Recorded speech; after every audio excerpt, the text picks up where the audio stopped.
Well, hi and welcome back to a boat called Wanda.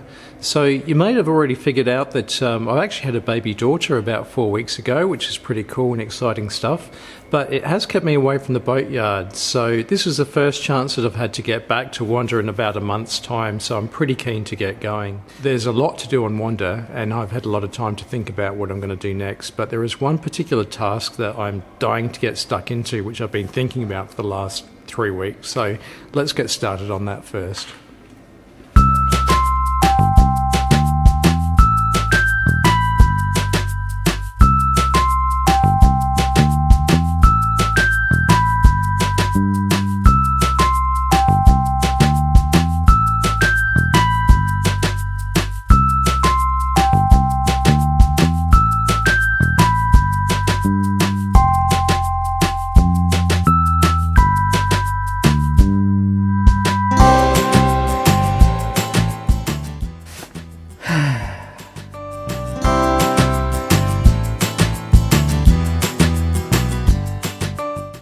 So today I want to get to work on repairs to the Skeg here and to the backside of the Keel, which has had a lot of damage when it hit a reef, when Wanda hit a reef, as you can see over here.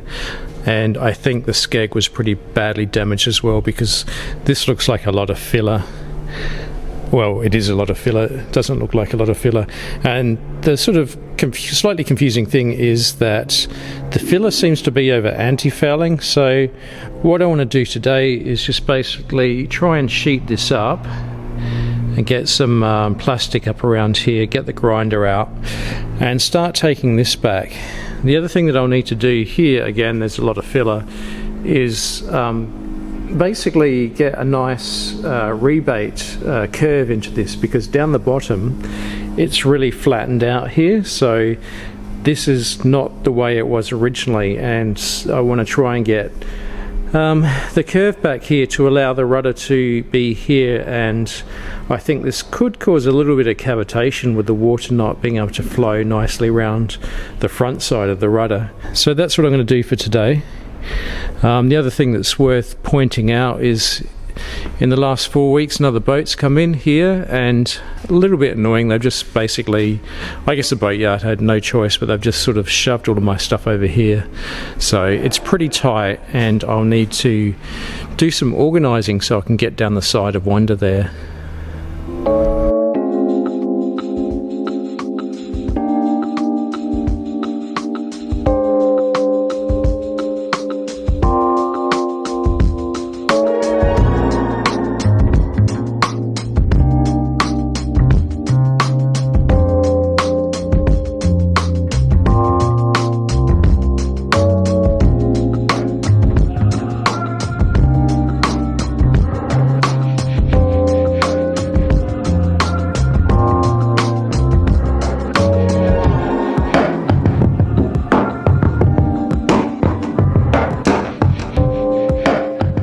One of the best things about being a dad for the last 4 weeks and having to nurse my daughter all through the night was that I got lots of time to catch up on YouTube videos, and particularly get my fill on watching some sail repair videos.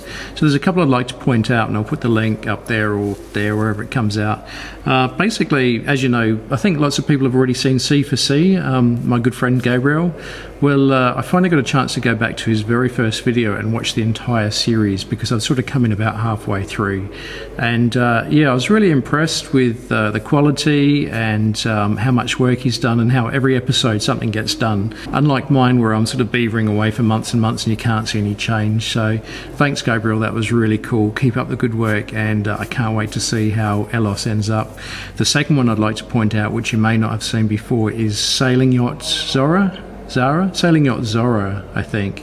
There's a guy called Reese over in Ireland who's basically rebuilding this entire steel yacht which was burnt out, and I just binge watched all of his, and that was really fascinating. He's really good at just getting in there, thinking it through, and then doing it quickly without sort of overthinking and making it too hard, and he's doing an amazing job with all this carpentry inside.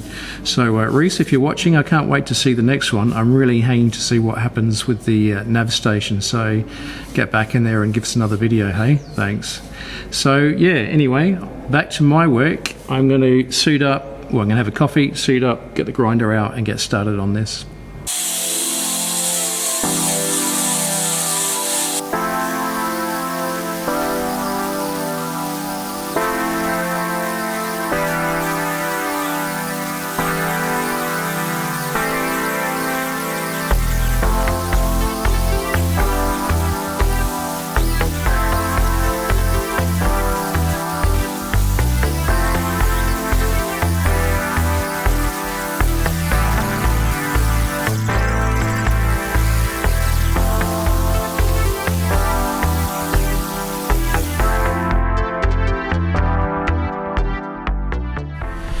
Whew, this is still very, very dusty. You can smell the fiberglass in the air.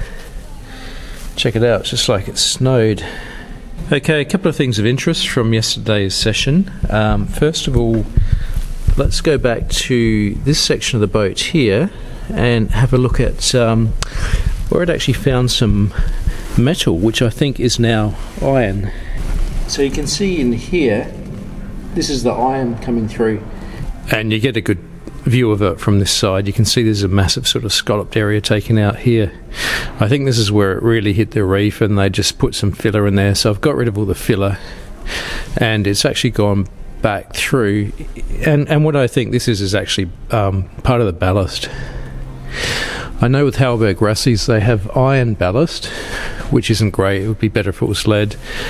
I know that the majority of it is forward of the sump there and sits beneath the water tank. So, and that's obviously where the mast is. But I think, given that this is about 4 inches high, this part down here, obviously I've been standing the bilge inside, and so I reckon there's probably a good maybe 2 or 3 inches of an iron bar that goes along the bottom here, just to give it a little bit more weight distribution. So yeah, I'm pretty sure that looking at that here, we're actually looking up at the iron ballast. Well, I've been sitting here for the last 2 hours thinking about this, and I've been trying to convince myself that I can do the job, but I have to admit, officially, I am now officially out of my depth here. I feel really uncomfortable with this job, and I feel like it's beyond me.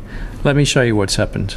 So this is what it looks like now that I've taken all those various layers and different colours of filler and anti-fouling and original Hallberg-Rassy filler, and then the sort of subsequent repair filler on this side.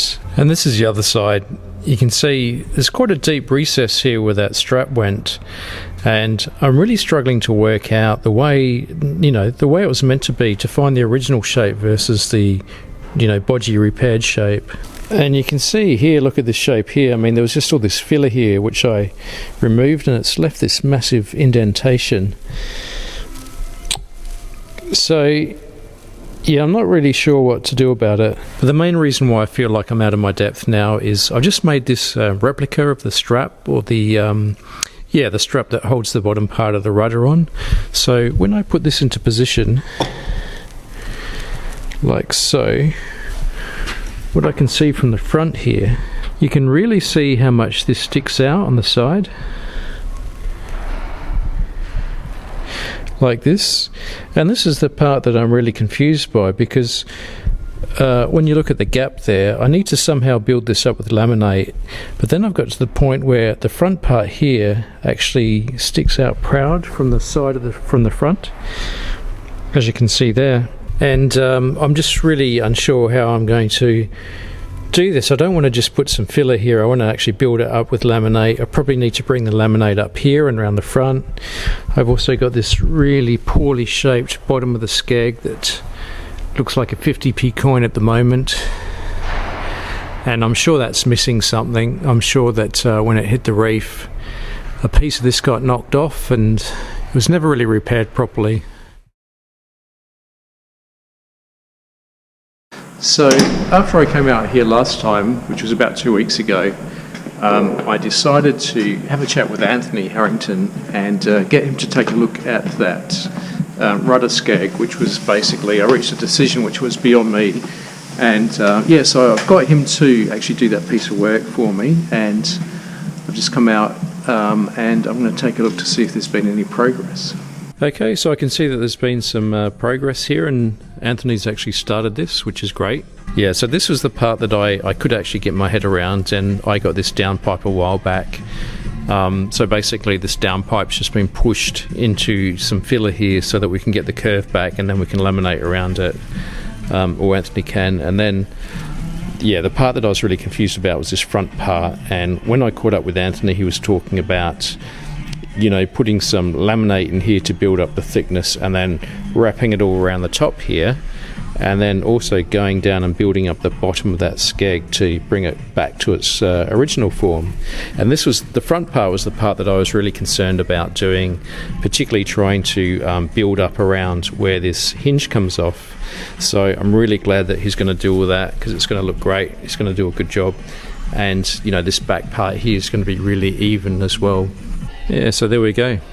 Okay, that's great. So I really need to just focus on what I can do today, and I've only got about 6 or 7 hours, so I'm going to get straight into trying to get some of those seacock bases done, so that I can start to put them into the hull, so that we can get the beneath the waterline project finished.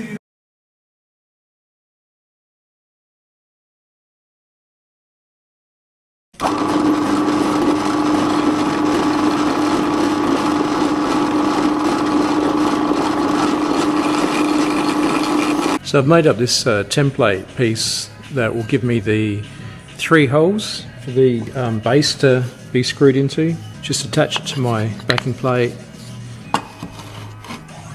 line the first one up.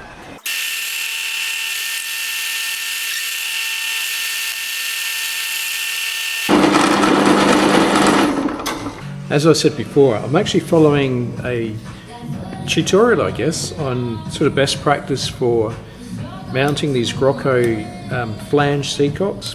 So far I like the way it's going, following this other guy who's been here, done it before. The only thing I'm not sure is, basically he's using, well, I'm going to use as well, studs, and that's what I'm drilling this tap for. The reason is, if there's a problem in the future, what you can actually do is undo the nuts and then grab the bolt and unscrew the bolt from the backing plate, and then you should just be able to get a thin piece of wire, like, you know, piano string or guitar wire, and scrape it underneath the seacock, between the seacock and this backing plate, to pull out any sealant material, and the whole thing should just come off. Now I'm just cutting up sections of this silicon bronze stud material into 35mm pieces. Right, there it is. Now for a little piece of fun, it's time to get my router table out and do a little piece of embellishment on these backing plates.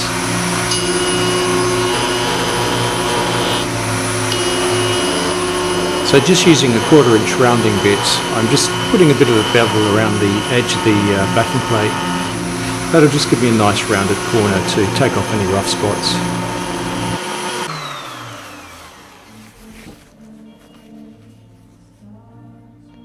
Okay, last step is to drill out the centre of these backing plates.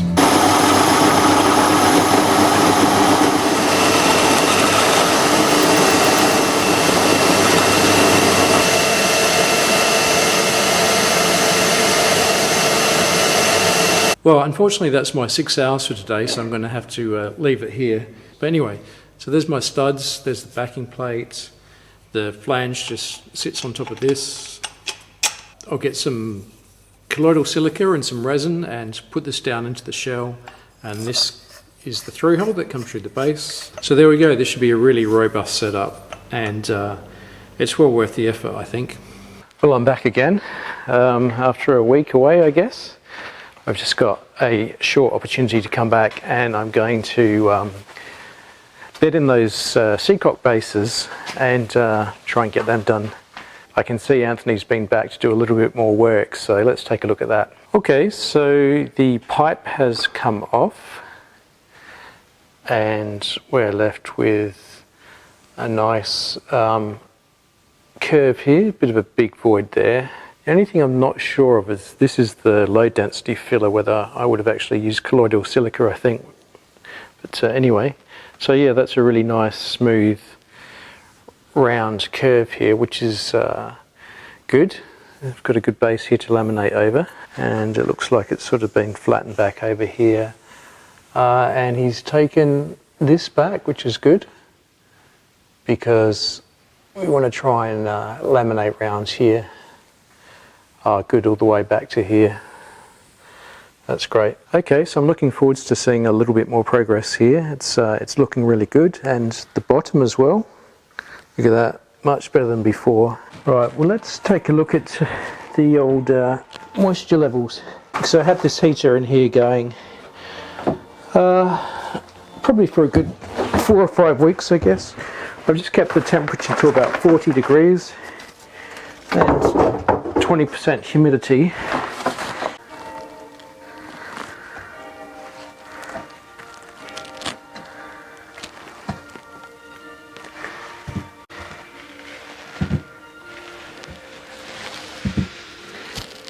Well, as you can hear, folks, you can't hear any beeping, and neither can I. Except for, okay, a little bit around here still.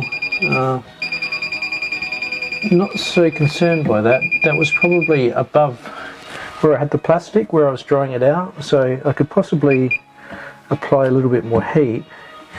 But what it seems to be showing is that where I had this all sealed up and 40 degrees, it's dried it out. Look at that. Look at that. That's brilliant. Oh, wow, that's amazing. Look at this. This was 67. Now it's 40. Basically, all my high-tech heat pump and heat mat and temperature control, like, it was all kind of a little bit redundant because all I had to do was seal this up and have a heater in here for 5 weeks. So there we go. I'm not complaining. The main thing is it's dry. So I don't want to get too distracted by this, but basically that's excellent. And what I can do now is start to put some more laminate on this and build it up. Once I've done the seacocks, of course, because that's what I'm here to do today. Okay, so next steps for me is to make up some thickened epoxy and bed down those bases. I think I'll start off with that engine room seacocks.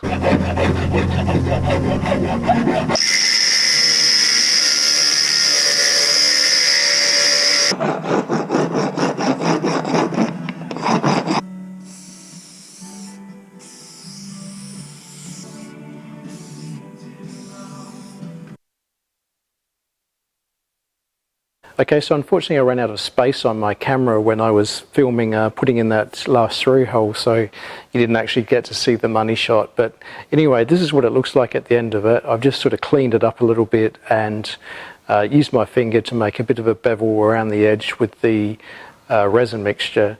I used some chopped strands in the epoxy resin along with some colloidal silica to get a really thick sort of paste there with some fibre in it for reinforcement. So anyway, that's my through hole done. I've got another 4 more to go, and it's just a matter of ordering some more parts. I'm waiting for some more Grocco components before I can finish the others. And so I'll be back here again hopefully in about a week or 2 weeks time. I've booked in with Rob for a couple of weeks and we're going to work together on the keel. As I've mentioned before, we're going to basically grind this back a little bit and wrap some cloth around the bottom to make a bit of a extra protection along the bottom where it's hit the rocks before, using epoxy. And that'll be a massive milestone once I get the bottom of the keel repaired, because then we're getting closer to being able to get some anti-fouling on and at least finish the beneath the waterline. And hopefully Anthony will keep on working on the Skeg, Rudder Skeg, and yeah, that'll be the last of all the big repairs, and I'll have a pretty good hull after that. So thanks for watching, and I'm not sure when the next update is going to be. Probably another 3 to 4 weeks. I reckon they're going to be probably once a month at this stage, so I'll see you back then. Cheers.